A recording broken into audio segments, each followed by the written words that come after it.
Assalamualaikum warahmatullahi wabarakatuh. Perkenalkan, nama saya Anggun Cinta Putri Lisa Pali dengan NPM 0227221123. Saya adalah mahasiswa semester 4 Prodi Akuntansi, Fakultas Ekonomi dan Bisnis. Saya berkuliah di Universitas Hairun Ternate. Nah, dan di video kali ini saya akan membahas tentang metode etnografi dan judul yang saya ambil dari jurnal yaitu faktor sosial dan budaya yang mempengaruhi kesehatan ibu dan anak. Nah, sebelum saya membahas terlalu jauh, saya akan membahas terlebih dahulu apa sih metode etnografi. Nah, metode etnografi ini adalah pendekatan penelitian yang mendalam untuk memahami dan menggambarkan kehidupan dan budaya suatu kelompok atau masyarakat. Nah, penelitian ini melibatkan pengamatan langsung, partisipasi, dan interaksi dengan subjek penelitian dalam lingkungan alami mereka untuk mendapatkan pemahaman yang mendalam tentang nilai, norma, dan praktik mereka. Metode ini sering digunakan dalam antropologi, sosiologi, dan ilmu sosial lainnya. Nah, baik, langsung saja pada pembahasan faktor sosial budaya yang mempengaruhi kesehatan ibu dan anak. Nah, dari hasil dan pembahasan jurnal tersebut, analisis menggunakan 4 unsur budaya yaitu sistem kepercayaan atau religi, sistem kekerabatan, sistem pengetahuan, dan sistem mata pencaharian. Nah, terdapat beberapa faktor yang cukup dominan dalam mempengaruhi kesehatan ibu dan anak. Nah, demikian yang bisa saya sampaikan. Lebih dan kurangnya saya mohon maaf. Wassalamualaikum warahmatullahi wabarakatuh. Terima kasih. Yang pertama, sistem religi. Nah, keagamaan yang ada di dalamnya terdapat tokoh agama dan ulama yang sangat mendukung atas aktivitas pemerintahnya. Nah, di desa Cibitung terdapat sejarah pemikiran dan peradaban KH Ilyas atau Mama Cibitung yang peran dan pengaruhnya masih sangat mengakar dan serta berkembang sampai sekarang. Ratusan ribu santri yang tersebar di wilayah Jawa Barat sejak dulu ternyata berhasil menjadikannya sebagai ulama yang sangat disegani kiprah dan pemikirannya. Nah, kemudian dalam perkembangannya tentu tak jarang doktrin yang diterima oleh masyarakat menjadi sebuah paradigma dalam melihat perkembangan zaman. Nah, secara tidak langsung, secara keseluruhan, pesantren Mama Cibitung memainkan peran strategis dalam mengawal tumbuh kembangnya warga masyarakat dalam memegang teguh ajaran Islam. Maka dalam konteks bermasyarakat, warga Cibitung relatif religius nasionalis. Dalam hal ini, jika dikaitkan dengan persoalan keagamaan, masyarakat tidak memiliki larangan khusus dari segi kehamilan dan persalinan untuk tidak melahirkan di bidan atau fasilitas kesehatan lainnya. Nah, untuk saat ini, bahkan persalinan sudah cukup maju dengan bersalin di bidan.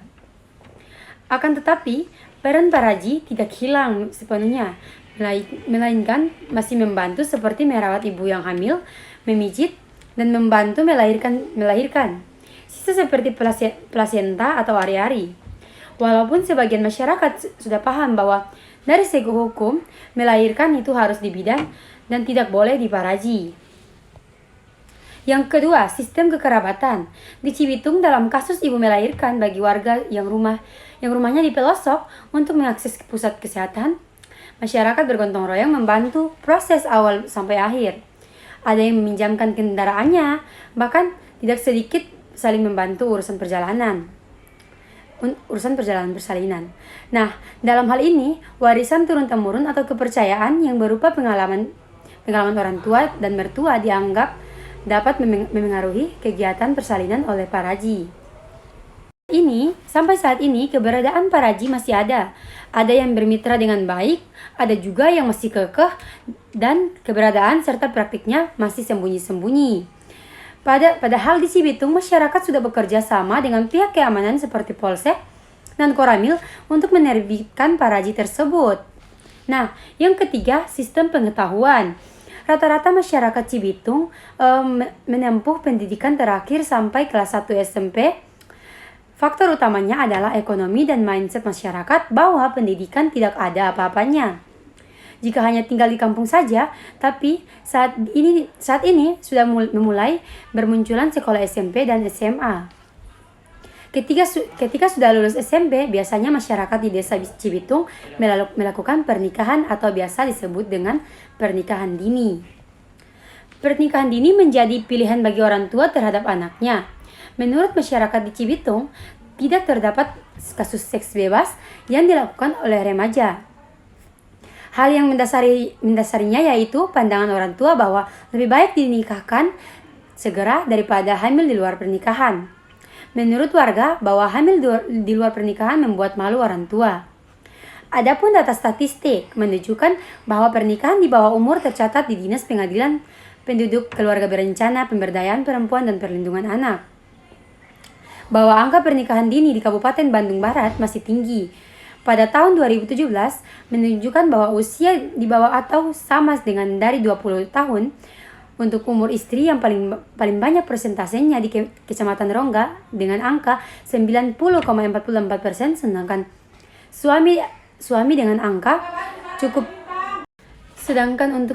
dengan angka cukup tinggi yakni 74,68%. Kecamatan Rongga merupakan salah satu kecamatan di Kabupaten Bandung Barat yang memiliki angka perkawinan di usia di bawah 20 tahun.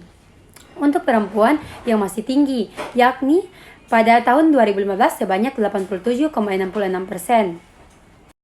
Tahun 2016 91,80% dan tahun 2017 sebanyak 90,44%. Atia 1974. Pada sebuah penelitian yang dilakukan oleh Niketut Aryastami dan Rafingatul Mubasiroh pada November 2019 juga mengatakan bahwa terdapat hubungan antara perkawinan usia dini dengan tingkat pendidikan yang rendah. Tidak sekolah dan tidak tamat SD 43,1% termasuk dalam kategori keluarga miskin. 46,2% dan tinggal di perdesaan 48,7%. Adapun saat ini juga pengetahuan warga mengenai KB atau keluarga berencana sudah cukup baik.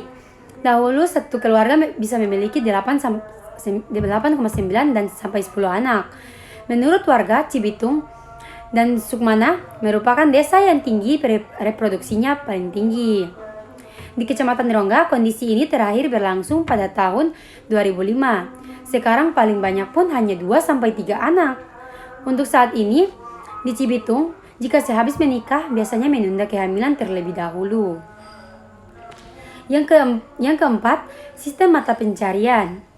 Di desa Cibitung memiliki mata pencarian sebagai buruh tani yang menggarap ladang sawah milik warga sekitar. Komoditas unggulannya adalah selain beras, yaitu gula aren.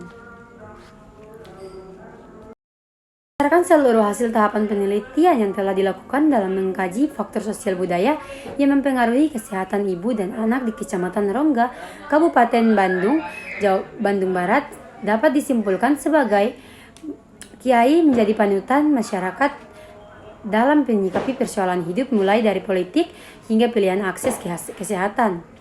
Keputusan dalam menentukan layanan kesehatan atau perawatan untuk ibu hamil dan melahirkan, contoh melahirkan di dukun atau paraji, dilakukan oleh ibu kandung atau ibu mertua yang menjadikan perempuan tidak berdaya. Nilai yang diwariskan erat kaitannya dengan pengalaman-pengalaman orang tua dahulu. Nilai ini mempengaruhi pengetahuan tentang konsep memiliki anak atau reproduksi. Sistem mata pencarian buruh tani sebagai sumber utama ekonomi di Cibitung. Adapun saran dari peneliti yaitu perlu pembekalan metode antropologi kesehatan yang sudah diterapkan secara berjenjang bagi tenaga kesehatan di puskesmas, rumah sakit, dinas kesehatan, dan Kementerian Kesehatan. Mengembalikan fungsi dasar puskesmas sebagai unit pelayanan yang berbasis kewilayahan. Bukan hanya teritori secara geografis, namun juga teritori secara sosial budaya. Pemerintah dalam membuat kebijakan perlu mempertimbangkan faktor budaya dan struktur sosial. Kampanye kesehatan di Cibitung melalui pondok pesantren dan meminta kiai menjadi juru kampanye kesehatan. lebih menguatkan pendekatan terhadap paraji agar dapat bermitra secara baik dengan bidan dan juga lingkungan setempat.